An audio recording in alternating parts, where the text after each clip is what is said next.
नांदेड जिल्ह्यातील खुरगाव येथून पर्यंत पयाबोधी थोरे यांच्या मार्गदर्शनाखाली महाधम्मध्वजाचं धम्मपदयात्रेमध्ये सहभागी झाला. काय वाटते तुम्हाला? छान आनंद वाटतो.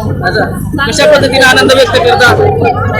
बापाच्या पुण्याने आनंद आहे. अच्छा, काकू तुम्ही आला, तुम्ही काय वाटतं तुम्हाला? चांगला आनंद वाटतंय, चांगलं वाटतंय, चांगला आनंद वाटतंय. म्हणून पायाने कटरून आलो आम्ही लांब. कुठे झाला तुम्ही? पुतळ्यापासून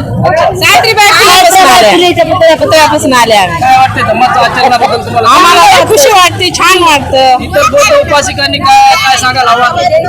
काय नाही सर, आम्हाला असंच आम्हाला बाबासाहेबांना पुढे चांगलं होणार, आम्हाला अशीच खुशी वाटणार. दरवर्षी आम्ही येणार. काही इतर महिला भगिनींना काय संदेश देणार? आम्ही पैदल आलो, पायाने वारी करत आलो. आम्हाला खूप छान वाटायला आणि तसं सहभागी पण व्हावं दुसऱ्याने अशी आम्ही अपेक्षा करतो. जास्तीत जास्त संख्येने उपस्थित राहावं. अच्छा अच्छा, काय पायी रॅलीमध्ये आनंद वाटला? हो, छान वाटलं आम्हाला चलत आल्याबद्दल.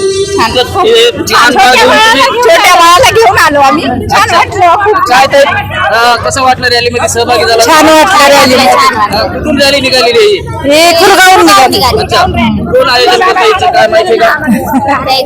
माहित जरी नसलं तरी महिला धम्मभगिनी या ठिकाणी रॅलीमध्ये सहभागी. काय वाटते तुम्हाला या रॅलीमध्ये? खूप खूप छान वाटतं. अच्छा, काय आचरण करायला पाहिजे इतर धम्मभगिनीने तुम्हाला वाटते? इथं आचरण खूप लेकरायला सुधारणा होती. हा, खूप पुन्हा आणखीन लेकरायला मार्ग भेटतोय. हा, चांगलं. या ठिकाणी काही उपासक या ठिकाणी सामील झालेत. काय वाटतंय? कुठून रॅली निघाली आणि तुम्ही रॅलीमध्ये सहभागी झाला?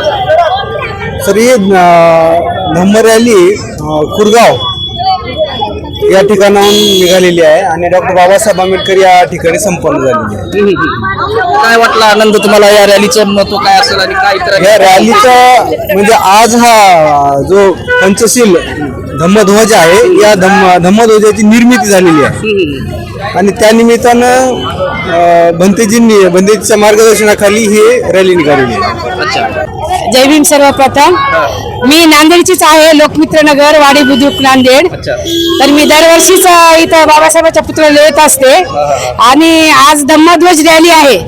त्या राष्ट्रीय धम्मध्वज रॅलीमध्ये आम्ही सर्व लोक सहभागी झालेले आहोत आणि बौद्ध धम्माचं काम जे समोर न्यायचं, हा धम्म जगामध्ये प्रसिद्ध धम्म आहे. बौद्ध धम्म हा शांतीचा, विश्वशांतीचा शांतीचा मार्ग असल्यामुळे बौद्ध धम्माला अनुसरून जे बौद्ध उपासक इथे येतात, तर असंच सर्व बौद्धमय झाले पाहिजेत आणि सर्वांनी बौद्धाच्या मार्गाने किंवा शांतीच्या मार्गाने बौद्ध धम्माच्या मार्गानेच गेलं पाहिजे.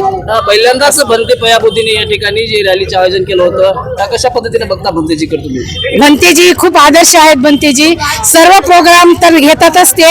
आम्ही त्यांच्या प्रत्येक प्रोग्रामला जातो. खुरगाव येथे सुद्धा ते दर महिन्याच्या 19 तारखेला पौर्णिमा घेत असतात. त्या पौर्णिमेला पण जातो आणि तिथं दीक्षाभूमी म्हणून त्यांनी एक घोषित केलं. बरीच जागा विकत घेतलेली आहे आणि तिथं विहार बांधायलेत आणि त्याला ते दीक्षाभूमी नाव द्यायलेत. खूप आनंदाची बाब आहे आणि भंतेजीचं जेवढं म्हणावं तेवढं कार्य कमीच आहे. खूप मोठं कार्य करत आहेत. नांदेड जिल्हा आणि सर्व जिल्ह्याला ते जमा करतात आणि सर्व बौद्ध बांधवांना चांगला उपदेश देतात आणि त्यांच्यामुळं हा धम्म पुढे चाललेला आहे. भिक्खू संघाची खूप गरज आहे भारताला, देशाला आणि म्हणून भिक्खू संघाला सुद्धा माझं नमन आहे. डॉक्टर बाबासाहेबांना कोटी कोटी प्रणाम. एकंदरीत भिक्खू संघ वाढला पाहिजे असं या काकूने या ठिकाणी सांगितलेलं आहे. धम्म चळवळ ही भदंत पयाबोधी थोरे यांच्या मार्गदर्शनाखाली अधिक गतिमान झाल्याचं चित्र हे नांदेड जिल्ह्यामध्ये दिसत आहे. पदयात्रेमध्ये सहभागी झाला. 2023 पासून मी लगातार 3 वर्ष ITI या ठिकाणी पाणी वाटप, खावाटपचा कार्यक्रम ठेवतो आणि इथून ठेवण्याचं अजून हे करतो. लोकांना सहकार्य करत राहावं, जास्तीत जास्त या ठिकाणी यावं. धम्म रॅलीमध्ये आपल्या सुरुवात करावी, जास्तीत जास्त लोकांनी सहभाग नोंदवावा. प्रबोधन झालं. अच्छा, काय भदंत पयाबुद्धीचं जे काय आपलं मार्गदर्शन आहे याबद्दल काय सांगणार? भदंत पयाबुद्धीने जी रॅली ठेवली होती, त्यांनी भरपूर हे केलेलं आहे, सुधारणा खुरगावची. अच्छा, हे झाले ते प्रशिक्षण केंद्र आहे. अच्छा, हा, ठीक आहे. काकू तुम्ही कुठून आला होता? आम्ही नांदेड मधूनच आले. कशी वाटली धम्म पदयात्रा? आता धम्म परिषद माझ्या मनाचे मनपूर्वक चांगली वाटली आणि अशीच व्हायला पाहिजे. दरवर्षी अशीच सगळ्यांना साथ द्यायला पाहिजे. हा, असंच पुढे पुढे चालायला पाहिजेत, कोण मागा हारू नये अशी माझी विनंती आहे. सगळ्या महिला भगिनींना काय संदेश दिला? असंच खूप छान वाटलं बाई धर्मपत्नीने काय उपदेश घ्यायला पाहिजे यायला पाहिजे सर्वांनी मिळून इथं. खूप छान वाटलं आम्हाला छान करपलं आले आम्ही जनार्दन अच्छा, काय वाटलं छान वाटलं विष्णुपुरून आले सर धम्मध्वज खूप छान वाटला महिलांची संख्या वाढली पाहिजे पुढच्या वर्षी खूप चांगलं झालं पाहिजे काही एक आहे जे की आपल्यामध्ये की जे भिक्खू चळवळ ज्याला म्हणतो ती भिक्खू चळवळ कुठेतरी गतिमान होताना दिसत नाही काय उपाययोजना करायला पाहिजे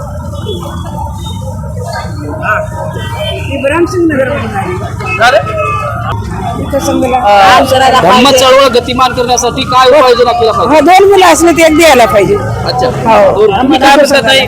दोन मुलाचा एक मुलगा धम्मदान द्यायला पाहिजे माझा नातू आहे गुरगावामध्येच आहे